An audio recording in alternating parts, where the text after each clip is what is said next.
Today's our Crypto Blades Play to Earn gameplay 113.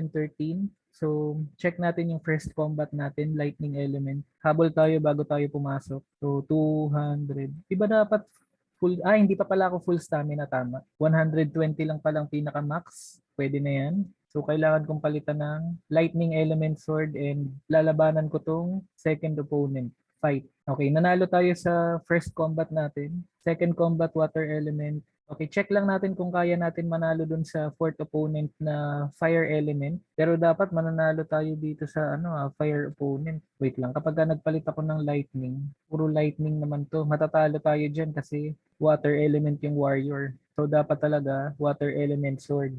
Okay, ito na lang yung lalabanan natin. Itong earth opponent na may mas mababang attack power. Disclaimer statement for our Involve Asia and Cryptocurrency YouTube channel. All the information on this website is published in good faith and for general information purpose only. Any action that you take upon the information you find on this website, Involve Asia and Cryptocurrency YouTube channel, is strictly at your own risk.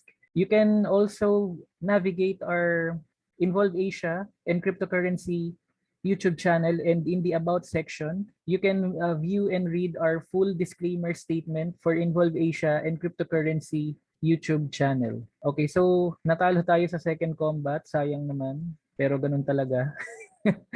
Okay, water element yung third combat natin. Very likely victory to, yung pangalawang opponent, labanan na natin yan. Okay, sana naman makabawi. Mga more than 30 minutes na lang kasi papasok na ako. So nanalo naman tayo. And then huling combat natin, lightning element warrior, gagamit tayo ng lightning element sword. Okay, may very likely na dalawa.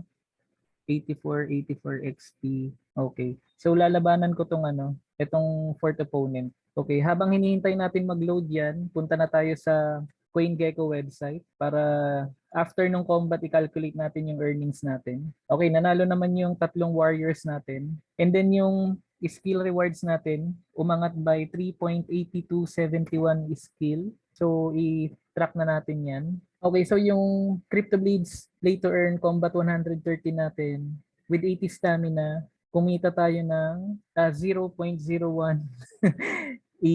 sa combat na ito. Gawa ng may isang warrior na natalo. Now, yung current price action ng Crypto Blades skill token sa cryptocurrency market ay 1 skill is equal to 260.87 pesos. Up ang value ng Crypto Blades skill by 2.7%.